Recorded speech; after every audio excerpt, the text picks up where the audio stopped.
कैसे बताए कैसे चाहे दिल, तू जाने ना, तू जाने ना। तू ही है चाहे ये कैसे चाहे, तू जाने ना, तू जाने ना। दोस्तों, स्वागत है आपका वाह फिजिक्स क्लासेस में। आज हम नया चीज़ एक शुरू कर रहे हैं। आज जो बीटेक और बीएससी वालों का है उसका भी आज से लेक्चर सीरीज शुरू कर रहे हैं। तो अगर आपको ये वीडियो अच्छा लगे तो आप इसको ज़रूर सब्सक्राइब करें, लाइक करें।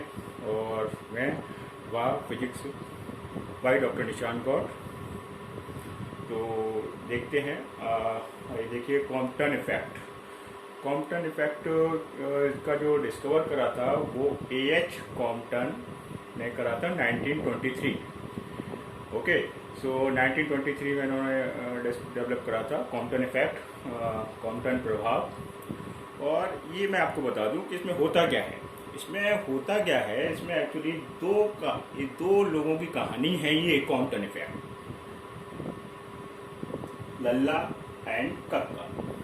लल्ला एंड कक्का। लल्ला वॉकिंग करें, लल्ला जो गार्डन वॉकिंग करें, तो कक्का भी गार्डन वॉकिंग करें। बट कक्का इज ओल्ड एज के कारण वो कक्का यहीं बैठे हैं, रेस्ट पोजीशन में है। मतलब इलेक्ट्रॉन जो है वो रेस्ट पोजीशन में है। यहाँ पर रेस्ट पोजीशन में आपको दिख रहा है इलेक्ट्रॉन। और लल्ला है इंसिडेंट फोटोन, वो वॉकिंग करें, गार्डन घूमिंग। तो कक्का गार्डन में बैठे हैं, तो वो क्या करे, इंसिडेंट फोटोन जो करेगा जो है लल्ला कक्का से मिले तो क्या करे, कॉलिजन होगा, एक कॉलिजन होगा, विस्फोट होगा। विस्फोट होकर क्या होगा, तो लल्ला किधर जाएंगे, वाई एंगल बनाते हुए एक्स एक्सिस से, कक्कन थीटा एंगल बनाते हुए रिकॉल इलेक्ट्रॉन के रूप में कक्कन इधर आए। तो ये भी एक्स एक्सिस से थीटा एंगल बनाते हुए यहाँ रहे कक्कन। तो इन दोनों की कहानी है, लल्लन और कक्कन की ये कहानी है कॉम्पटन इफेक्ट। तो इंसिडेंट फोटोन में जो लल्लन है वो कक्कन से टक्कर करते हैं। उसके बाद वो गार्डन में घूमने के लिए स्कैटर्ड फोटोन चला जाते हैं, लल्लन इधर चले जाते हैं फाई एंगल से। उनका एनर्जी कितना हो जाता है, इनिशियली जो होता है, कितना होता है इनका एनर्जी, E1 = h न्यू। इसका एनर्जी है लल्लन का। और इनका मोमेंटम कितना है, P1 = h न्यू/c। ये इंसिडेंट फोटोन का है। और कक्कन का कितना है, इलेक्ट्रॉन क्या है, रेस्ट पोजीशन में है, रेस्ट अवस्था में है। तो इनका कितना है, जो रेस्ट एनर्जी कितना है, E कितना है, m0c²। m0 मिक्स्ड मास है, c स्पीड ऑफ लाइट, और p जो मोमेंटम है वो 0 है यहाँ पर। तो ये इलेक्ट्रॉन का डेटा है, E एनर्जी और मोमेंटम। सो आफ्टर दोनों जब मिलते हैं और टक्कर करते हैं तो ये किधर फाई एंगल बनाते हुए स्कैटर्ड फोटोन चले जाते हैं, और कक्कन इधर थीटा एंगल बनाते हैं। तो इनका जो एनर्जी होता है वो एनर्जी कितना हो जाता है, आप देख रहे हैं एनर्जी कितना हो जाता है, E2 = h new dash. Scattered photon का एनर्जी है ये। और इनका मोमेंटम कितना है, P2 = h न्यू डैश/c। ठीक है। और कक्कन का कितना है, इलेक्ट्रॉन का कितना है, इलेक्ट्रॉन का आ जाएगा आपका E = mc², और P = mv मोमेंटम हो जाएगा। तो अलोंग एक्स एक्सिस और वाई एक्सिस ये दो चीजें हमने यहाँ ली हैं। एक्स एक्सिस पर ये आप देख रहे हैं, एक्स एक्सिस पर है ये कंपोनेंट लिए हमने, ये कंपोनेंट है, मोमेंटम के कंपोनेंट है h न्यू-c cos⁡, ये स्कैटर्ड फोटोन का कंपोनेंट है एक्स एक्सिस पर, और h न्यू-c sin⁡, ये वाई एक्सिस का कंपोनेंट है मोमेंटम का ही। ऐसे ही मोमेंटम का कोई कंपोनेंट है, जो रिकॉल इलेक्ट्रॉन का कंपोनेंट है वो कितना है, वो mv cos theta x axis पर है, mv sin theta y axis पर है। ये पॉजिटिव कोऑर्डिनेट है और ये नेगेटिव कोऑर्डिनेट है। सो अब इसमें देखते हैं, आफ्टर स्कैटर्ड फोटोन है जो उसका जो फाइनली फॉर्मूला आता है वो कितना है, λ' - λ डेल्टा लैम्डा = h/m0c 1 - cos⁡। तो this is the final expression of the quantum shift wavelength. तो ये आप देख रहे हैं इसमें, ठीक है।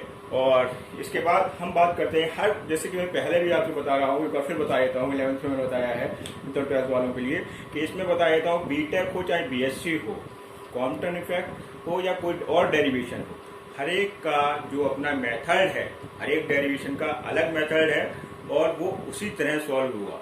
तो ये जो डेरिवेशन है वो आपके टिप्स पे होने चाहिए, टिप्स पे इनको आपको याद आना चाहिए कि कैसे कौन सा डेरिवेशन शुरू करना है, कौन सा फॉर्मूला इसमें लगाना है, फिर उसके बाद एंड कैसे करना है इसका।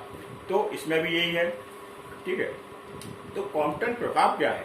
कॉम्पटन प्रभाव ये है, इंसिडेंट फोटोन जो आपका आपके दल्लन है जब कण से टक्कर करते हैं तो स्कैटर्ड फोटोन हो जाता है, उसका जो वेवलेंथ है, स्कैटर्ड फोटोन का वेवलेंथ इंसिडेंट फोटोन से ज्यादा हो जाता है और जो फ्रीक्वेंसी है वो कम हो जाता है। तो स्कैटर्ड फोटोन का वेवलेंथ ज्यादा होगा और इंसिडेंट फोटोन का वेवलेंथ कम होगा, ठीक है। और जो फ्रीक्वेंसी होगा वो इसका स्कैटर्ड फोटोन का कम होगा और इंसिडेंट फोटोन का ज्यादा होगा। तो इनका जो डिफरेंस है वो हम निकालते हैं कॉम्पटन इफेक्ट, और यही कॉम्पटन इफेक्ट कहलाता है, ठीक है। अब ये देखिए आप कि हर डेरिवेशन को याद करने की मैं बात कर रहा था आपसे, तो हर डेरिवेशन को कैसे याद कर सकते हैं? भाई याद करना बहुत जरूरी है।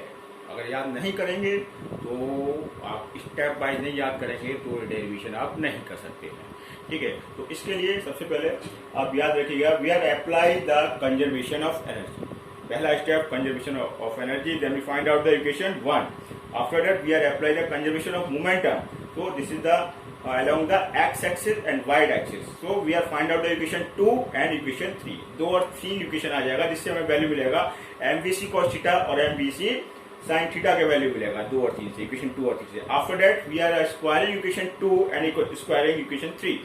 2 और 3 का स्क्वायर कर दीजिए भाई, 2 और 3 का स्क्वायर करेंगे, उसके बाद इनको जोड़ दीजिएगा दोनों इक्वेशन को, इक्वेशन 2 और 3 को स्क्वायर करने के बाद देन हमको क्या मिल जाएगा? ये नया इक्वेशन मिल जाएगा, m square B square c square बराबर, तो ये इक्वेशन 4 हो जाएगा, ठीक है। देन इसके बाद इक्वेशन 1 जो है आपका एम सी स्क्वायर वाला जो वैल्यू है उसका क्या करेंगे?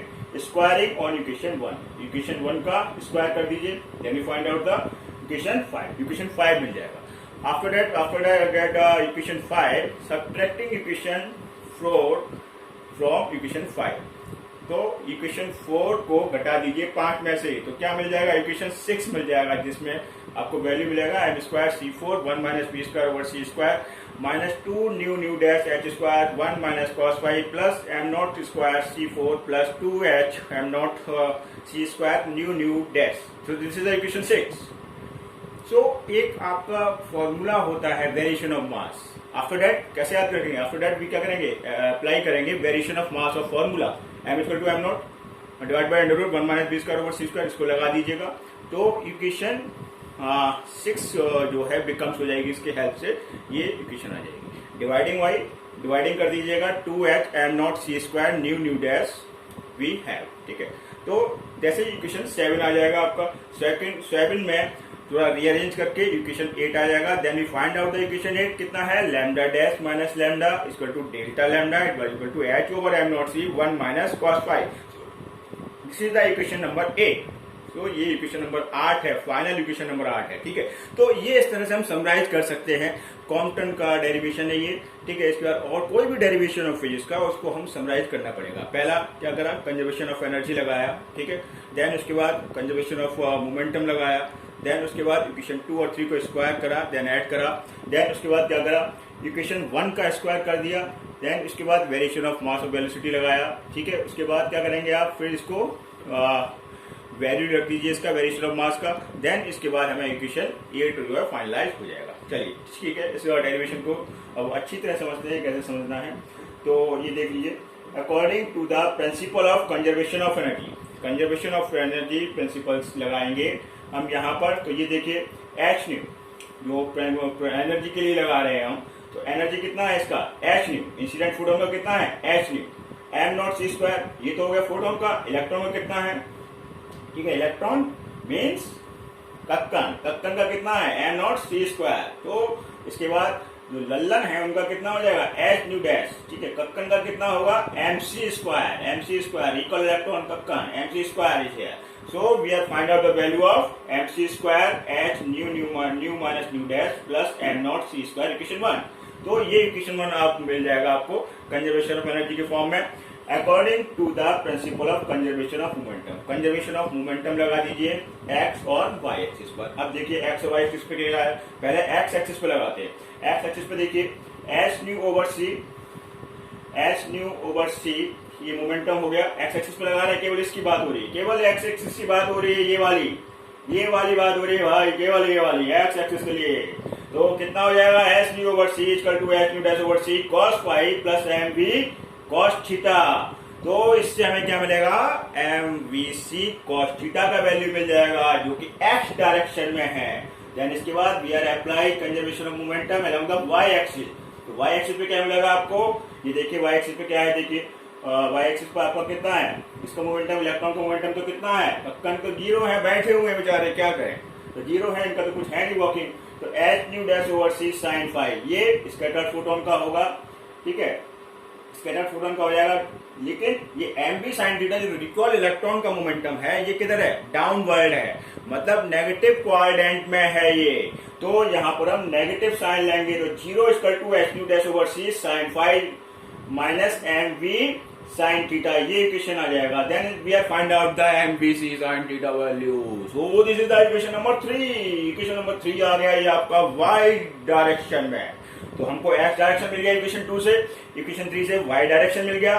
स्क्वायरिंग इक्वेशन 2 और 3 स्क्वायरिंग कर दीजिए 2 और 3 को, देन एडिंग कर दीजिएगा। We are find out the value of m square v square c square, इसका वैल्यू आ जाएगा ये h square nu square plus nu dash square minus 2 nu dash cos five equation 4। So squaring equation 1, squaring कर दीजिए equation 1 को, ठीक है। Equation 1 कहाँ है, ये एम सी स्क्वायर वाला, इसको स्क्वायरिंग करेंगे तो कितना आ जाएगा, m square c 4 equal to h square nu square plus nu dash square minus 2 nu dash plus m naught square c 4 plus 2 h m naught c square nu minus nu dash equation 5। तो equation 5 आ गया आपका। Then क्या करेंगे, subtracting equation 4, क्या करेंगे, subtracting equation 4 from 5, 4 को 5 में से घटा दीजिए, मतलब 5 माइनस 4, 5 में से 4 गया इक्वेशन, तो कितना आएगा, m square c 4 1 minus v square over c square equal to minus 2 nu dash h square 1 minus cos 5 plus m naught square c 4 plus 2 h m naught c square nu minus nu dash equation 6 from variation of, we are apply the variation of mass with velocity. Velocity से क्या होता है, मास बदलता है।